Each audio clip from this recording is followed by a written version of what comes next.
आणि एकाकडे सरकारनं बटेंगे तो कटेंगे या नाऱ्यावर मतं घेतले, तर मला केंद्र आणि राज्यामध्ये दोनही सरकार बटेंगे तो कटेंगेच्या नाऱ्याची आहे। मग आता आमचा हिंदू दिव्यांग कटला, याचं काय? एक है तो सेफ है, का सेफ है? आप धर्म की बात ही कर रहे हो, तो या धर्म वाला मर गया ना, इसके लिए क्या है? बरोबर। आणि त्याच्यासाठी हा इशारा म्हणून आंदोलन आहे। हो, जर व्यवस्थित यावर जर निर्णय झाला नाही तर पुढचे 2 आंदोलनानंतर आम्ही मंत्रालय घेराव आंदोलन करू। सर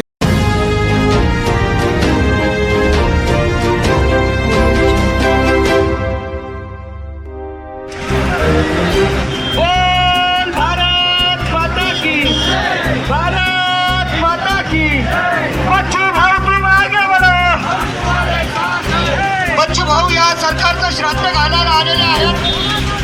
अगं एका मिनिटात बच्चू भाऊ आपल्या इथं पोहोचते। सर्वांना विनंती आहे की एका जोरदार घोषणा द्यायची आहे, बोल भारत माता की, भारत माता की, इन्कलाब, इन्कलाब, बच्चू कडू, बच्चू कडू।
खाली बसा मागं व्हा ना, मग व्हा मागं, चला मागं चला। मुंडे त्यांना बसवा, सगळ्यांना बसवा। मुंडे भाऊ त्यांना खाली बसवा, सगळ्यांना इकडे खाली बसवा, या साईडचे पळसकर यांना खाली बसवा, बसा खाली। सगळ्यांना दिसतं, बसल्यानंतर सगळ्यांना दिसेल ना, खाली बसा।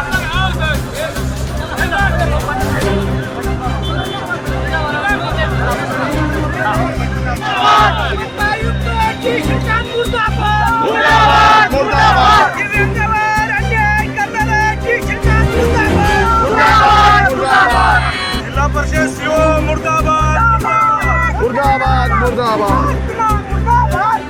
सर पिंडदान आंदोलन होतं। पिंडदान हे आत्मा मुक्ती करण्यासाठी ठेवण्यासाठी केलं जातं।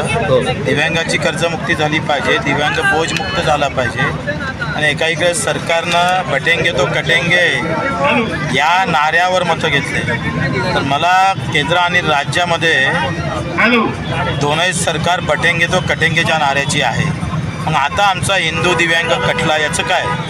एक है तो सेफ है, का सेफ है?